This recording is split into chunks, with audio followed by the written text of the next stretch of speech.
Chamber में आप कह रहे हैं है तो फिर तो सुप्रीम कोर्ट के अंदर हर कैमरा लगा हुआ है। वो डिनाई करें कि चीफ जस्टिस के चैम्बर में लड़ाई नहीं हुई, फिर मैं उनको साबित भी कर दूंगा। ऐसे अल्फाज का इस्तेमाल हुआ है जो मैं इस वीलॉग में बयान भी नहीं कर सकता। आप अकेले इस बारी नहीं उठेंगे, मुझे भी आप उठवा लेंगे। इसको मौका नहीं मिला तो ये इसलिए चोर नहीं है, इसको मिला तो ये चोर है। वो फिर इमरान खान साहब को ये चोर नहीं हो सकता, हैंडसम है तो देखो ना, मतलब ये पैसे नहीं मिलने होने हैं तो वो अगले महीने में उन्होंने करके दिखाने हैं। मैं आपको कह रहा हूं आप मफरूजों में बात ही ना करें। अस्सलाम वालेकुम नाजरीन, मुबश्शिर लुकमान मेरा नाम है और मेरे साथ आज एक बड़े अहम मेहमान हैं हमारे। वो बड़े नौजवान हैं लेकिन बहुत ही यानी आप समझें हरकत वाले रिपोर्टर हैं। वो जब भी हरकत में आते हैं तो कोई ना कोई किसी न किसी की नींद ज़रूर ख़राब हो जाती है। असद तूर किसी तारुफ के मोहताज नहीं है, बहुत बड़ा उनका व्यूअर बेस है, फ़ैन बेस है। उनकी वीलॉग्स भी देखते हैं लोग और उनकी रिपोर्ट्स भी पढ़ते हैं, ट्वीट्स भी पढ़ते हैं। अब कल असद ने खबर दी जो बाद में नसीम ज़हरा साहिबा ने भी दी, वो भी हमारी सीनियर हैं, बड़ी काबिल एहतराम है। और मैं और असद साहब एक अफ्तारी पे भी एक साथ थे। कल इंडियन हाई कमिश्नर की एक अफ्तारी थी, वहाँ पे हम एक साथ थे, लेकिन हमारा तफसीली मुलाकात नहीं हो सकी तो कल मैं उनसे बात नहीं कर सका। आज मैंने सोचा कि मैं असद साहब को रिक्वेस्ट करूं। जब रात को इनकी स्टोरी आई, मुझे बड़ी लेट नाइट सैरी के टाइम पे पता चला उसका, फिर मैं ट्रैवल कर रहा था तो फिर अभी ये रात का ये वक्त आ गया। Asad, thank you very much for joining us. आपकी स्टोरी ने इतना तहलका मचाया है कि सुप्रीम कोर्ट को एक रिबटल देना पड़ा, उनको एक प्रेस रिलीज देनी पड़ी है सारी की सारी के जी चीफ जस्टिस की और जस्टिस काजी फाइजा की कोई लड़ाई नहीं हुई, कोई और जज नहीं था, ये बेबुनियाद है। अब सवाल ये पैदा होता है, मुझे ये पता है कि एक रिपोर्टर के लिए ये बड़ा मुश्किल होता है कि कई बारी हम अपनी स्टोरीज को हम साबित नहीं कर सकते। अब मुझे पता है कि प्राइम मिनिस्टर शहबाज शरीफ जो है वो अभी फ्रूट चाट खा रहे थे, लेकिन मेरे पास उसकी कोई वीडियो नहीं है, ये मैं उसको साबित नहीं कर सकता। कल को कह दें कि जी झूठ बोल रहे हैं और वो दो और गवाह ले आए कि जी मैं तो गुलाब जामुन खा रहा था, तो या तो मैं मेहनत कर रहा था, वो ये भी कह सकते हैं। तो अब आप ये कैसे होगा सद? और ये पहले तो मुझे बताएं कि स्टोरी क्या है, उसका रिबटल क्या है, ताकि नाजरीन को बैकग्राउंड पता चल जाए। जो सुप्रीम कोर्ट का जवाब है वो भी आप खुद बताइएगा, अब फिर आपसे मैं पूछूंगा उसका बैकग्राउंड क्या। थैंक यू मुबश्शिर साहब, मुझे अपनी स्टोरी को भी एक्सप्लेन करने का मौका देने का। देखिए सर, जो स्टोरी मेरी थी वो जजेस की दोनों धड़ों की आपस की लड़ाई की थी। इतना तो खैर मेरे ख्याल में अब हमें क्लैरिफाई करने की जरूरत नहीं है कि जजेस के सुप्रीम कोर्ट में दो धड़े हैं। हाँ।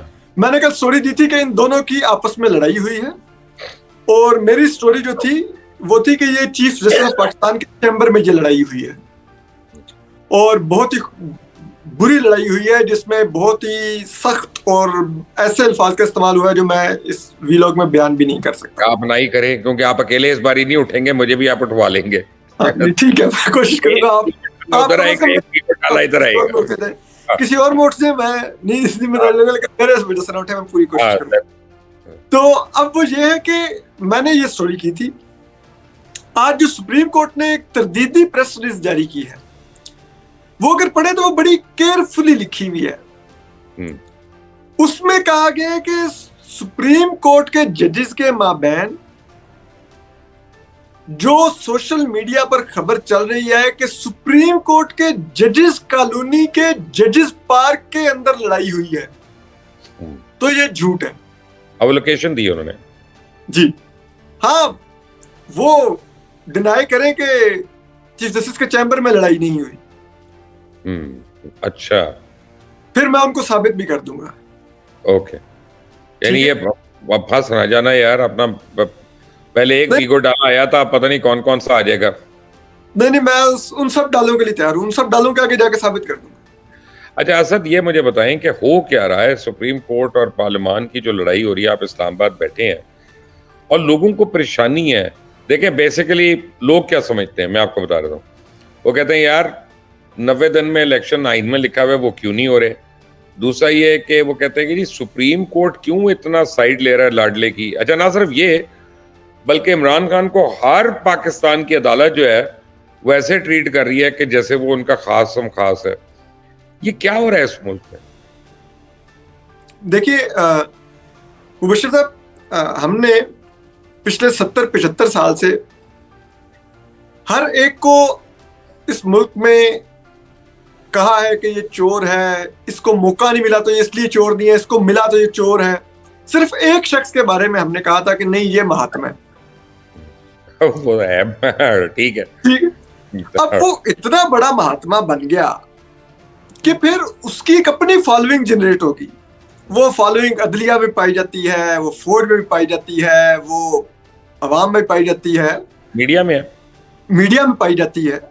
ठीक है, तो वो अब फिर जाहिर बात है वो फॉलोइंग उसके लिए फीलिंग्स रखती है, और वो फॉलोइंग यही सुन सुन के जवान हुई है, स्कूलों कॉलेजों में प्रोफेशनल फील्ड में आई है कि ये नवाज जरदारी चोर हैं, ये फलाने हैं, ये वो हैं, ये सियासतदान आते हैं, ये किकबैक्स लेते हैं, फलान ये वो।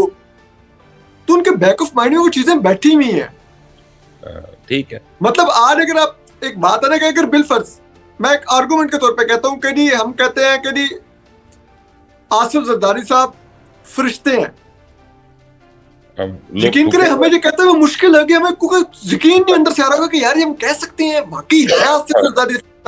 लोग कहेंगे लिफाफा मिल गया। हाँ एग्जैक्टली, लेकिन इमरान खान साहब के बारे में हम कह लेंगे नहीं नहीं यार देखो उसके बाकी मसाइल हैं लेकिन करप्ट नहीं है, क्योंकि ये हमारे अंदर बिठा दी गई एक पिछले तकरीबन 15 सालों में एक तरफा नैरेटिव चला जिसके अगेंस्ट कोई नैरेटिव नहीं चलने दिया गया। तो अब यही हाल हमारी अदलिया में है कि वो जब इमरान खान आते हैं तो हमारे जजेस के लिए बड़ा वो एक मूवमेंट ऑफ प्राइड होता है। बाय द वे मैं भी उस नैरेटिव को बनाने का गुनाहगार हूँ, ऐसी बात नहीं है, थोड़ा सा रोल है मेरा भी उसको गुनाह में। ठीक है, आपका बड़ा बन है, लेकिन मैं वैसे में जी। तो वो फिर वो जो चीज है कि वो जो हमारी अदलिया की शख्सियात हैं वो फिर इमरान खान साहब को कहते हैं कि यार चलो जैसा भी है ये चोर नहीं हो सकता, हैंडसम है तो देखो ना, मतलब इसका ज्यादती हो रही है, अंदर नहीं जाना चाहिए। तो तमाम इंसानी हकूक की बुनियाद पे खान साहब को बेल्स मिल रही हैं, क्या यही राइट्स आईने पाकिस्तान ने पाकिस्तान के दीगर सियासतदानों को नहीं दिए थे? वहां पे 3-3 माह 6-6 माह साल बेल नहीं मिलती थी, लंबी तारीखें पड़ती थी। यहाँ पे खान साहब का वेट किया जाता है कि आ जाए, आ जाए, दोपहर को आ जाए, शाम को, जैसे कल आ जाए, अच्छा परसों आ जाए। अच्छा जी, अब मुझे ये बताएं कि 7 जजेस चीफ जस्टिस के बिल्कुल साथ जुड़े हुए हैं, यानी वो 8 का एक ग्रुप है और दूसरी साइड पे दूसरा ग्रुप है।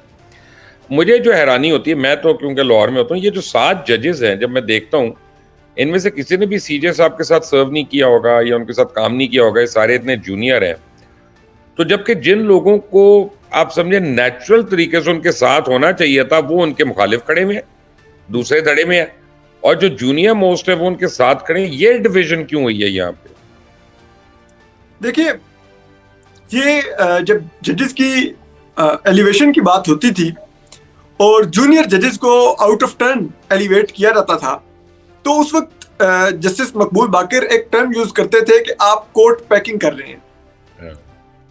और जस्टिस काजी फैसल और जस्टिस सरदार तारिक मसूद का ये आर्गुमेंट होता था कि ये जो जूनियर जजेस आप जब लाते हैं तो वो ओब्लाइज्ड होते हैं। ठीक है, ठीक, तो वो जो फिर ओब्लाइज्ड है उनका इस वक्त सर्वाइवल उनके साथ है जो जूनियर जजेस को लाए, ना कि उनके साथ जो सीनियरिटी के प्रिंसिपल के साथ खड़े रहे। तो वो फिर वही कर रहे हैं जो उनसे सबको खदशात थे, तो वो खदशात उन्होंने सच में बदल दिए। देखिए, लेकिन मुझे अब ये प्रॉब्लम है कि एक बात होता है असद कि ये जो लड़ाई इस नैज को पहुंच गई है, जो कल आपने रिपोर्ट की है, अब कल को उसका वक्त है असद कि किस वक्त ये लड़ाई हुई थी? ये तकरीबन आप कह सकते हैं शायद 3 से 4 के बीच में कहीं हुई होगी। मुझे एग्जैक्ट सच्ची बात है नहीं पता, मैं आपको चेक करके लेकिन बता सकता हूँ कि एग्जैक्ट टाइम क्या है। तो फिर तो इसका रिकॉर्ड वगैरह भी होगा, अगर चेंबर में आप कह रहे हैं तो फिर तो सुप्रीम कोर्ट के अंदर हर कैमरा लगा हुआ है। बिल्कुल बिल्कुल, ऐसा हो ही नहीं सकता कि मोदी चीफ जस्टिस उमरता बंदयाल साहब का चैम्बर हो। चीफ जस्टिस ऑफ पाकिस्तान का चैम्बर है, वो कोई आम जगह नहीं है कि वहां पर कैमरा नहीं होगा। तो फिर तो सब पता चल जाएगा। तो इसीलिए उन्होंने जुडिशियल कॉलोनी लिख दिया, मेरा ख्याल है वो कॉलोनी के बारे में जो चल रहा है। राइट। तो अब आप इसको एंड होता हुआ कहाँ देख रहे हैं? देखें, एंड होता हुआ तो जो ये 3-4 माह हैं, ये सबके स्टेक्स बहुत हाई हैं इस मुल्क में, पॉलिटिशियंस के भी, एस्टेब्लिशमेंट के भी, इमरान खान साहब के भी और सुप्रीम कोर्ट के इन दोनों धड़ों के भी। तो ये जो धड़ा जो इस वक्त एक जज की अक्सरियत रखता है, जस्टिस चीफ जस्टिस उमरताब बंदयाल साहब वाला, जिस तरह से ये रूल्स, आइन और कानून को रोंद कर सिर्फ चीफ जस्टिस के इख्तियारात, जो कि खुद से इन्होंने एक फैसले के जरिए तफवीज किए हुए हैं, उनकी बेस पर सब कुछ रोनता हुआ अपनी, जिसे कहते हैं वो विल है, उसको इम्प्लीमेंट कर रहा है, तो ये तो कुछ भी कर सकते हैं।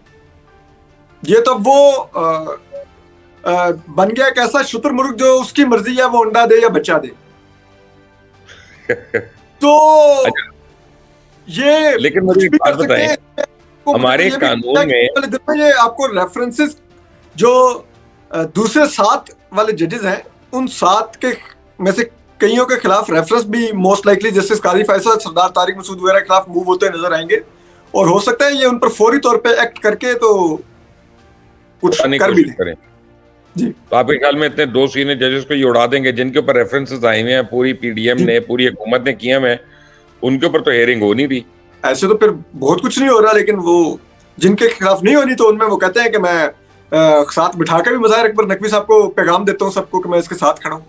नहीं, खड़े होना अच्छी बात है, अगर आप मेरे साथ खड़े हैं तो ये आपकी मेहरबानी है, लेकिन आप ये तो मान सकते हैं कि यार मुबश्शिर लुकमान ने गलत काम किया, मैं साथ खड़ा हूं, ठीक है मेरा दोस्त है, लेकिन काम गलत किया, इतना तो आप में इखलाक होना चाहिए। बिल्कुल, लेकिन यहाँ पर तो आप देख रहे हैं, यहाँ पर तो बात धड़ेबंदी पे आ गई है मुकम्मल तौर पे ना। ये तो दिस इज लाइक कार्टल कि ठीक है वो मिर्जापुर, अगर आपने वो देखी हो मूवी इंडियन एक, उसमें वो अगर आपको याद हो, वो कालीन भैया के वो बेटे को थप्पड़ मारता है मुन्ना भाई को और कहता तेरा बेटा फला फला है, तो वो कहता है ये अहम नहीं है, ये फला फला है, अहम ये है ये मेरा बेटा है। तो ये वो हो रहा है। बात ये है कि अब आपको ये ड्रॉप सीन कब होता हुआ लग रहा है? मेरे ख्याल में ये ड्रॉप सीन तो ये अगले माह तक कहीं ना कहीं हो जाएगा ड्रॉप सीन। ये ज्यादा लंबा चल नहीं सकता ना, ये क्योस कितना चलेगा। जिन चीजों की लड़ाई है वो अगले महीने के अंदर तय होनी है। अगर इलेक्शन होने हैं तो वो अगले महीने में उन्होंने करके दिखाने हैं, अगर नहीं हो रहे तो फिर उन्होंने हुकूमत के पीछे जाना है, किसके पीछे जाना है, या हुकूमत ने इनके साथ कुछ कर सकना है, वो दोनों साइड से तय तो इस महीने में ही होना है, अगले महीने में। एक खबर आपको मैं दे दूं, मैं खबर दे रहा हूँ, मैं सत्या नहीं दे रहा, ये पैसे नहीं आते इलेक्शन के, ठीक है। अब आप मुझे बता दें, आप क्योंकि कोर्ट को जानते हैं, मैं हुकूमत को जानता हूं, मैं आपको बता रहा हूं पैसे नहीं आ रहे। अब आप मुझे बताएं आपकी साइड क्या करेगी?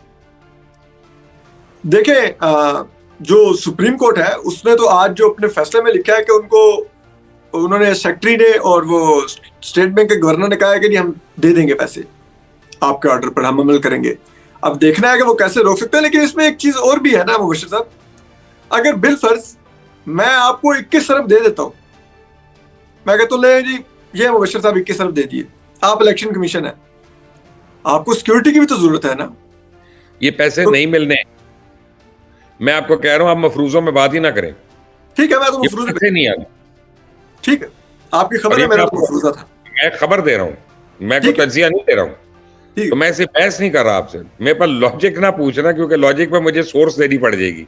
नहीं ठीक है, बस उसमें फिर ये है कि फिर ये कंटेम्प्ट में जाने की कोशिश करेंगे। और कंटेम्प्ट का मसला ये है कि ये एक ऐसी बंद गली में खड़े हैं, ये प्राइम मिनिस्टर पे अगर लगाने की कोशिश करेंगे वो कहेगा भाई मैं तो कैबिनेट को कह दिया था, तो कैबिनेट हमने वो पार्लियामेंट में, और वो आज अटॉर्नी जनरल साहब ने कहा भी, उन्होंने कहा नहीं हमने तो सुप्रीम कोर्ट के हुक्म पर अमल कर दिया था, हम कंसोलिडेटेड फंड ले गए थे पार्लियामेंट के अंदर, पार्लियामेंट ने रिजेक्ट कर दिया, हमारा क्या कसूर है। असद, आपका बहुत बहुत शुक्रिया, और जब तक ये मसला हल नहीं होता मैं आपको वक्तन फवक्तन तकलीफ दूंगा कि कोर्ट्स के बारे में आके आप हमको एजुकेट करते रहें, क्योंकि आप इस्लामाबाद में मौजूद हैं। और आप लोग बाय द वे जो कोर्ट्स रिपोर्टर है ना, मैं आप लोगों को एक बात बताऊं, मती अल्लाह जान है, आप हैं, कयूम सिद्दीकी हैं, और भी हमारे दोस्त करते हैं। आप लोग बड़ा ही मुश्किल काम करते हैं भाई, क्योंकि आपकी रिपोर्ट इधर से उधर नहीं हो सकती, और आप लोगों को पता है कि हमने किस तरह से पकड़े जाना है, किस तरह से नहीं पकड़े जाना। तो मेरा ख्याल में कोर्ट रिपोर्टिंग, वो भी सुप्रीम कोर्ट रिपोर्टिंग, दुनिया का सबसे मुश्किल काम है भाई। तो मैं तो बड़ी रिस्पेक्ट करता हूँ आप सारों की इस वजह से। Thank you very much joining us. नाज़रीन, आप सुन रहे थे असद तूर साहब की गुफ्तगू, क्या हुआ सुप्रीम कोर्ट में, जजेस की कैसे लड़ाई हुई।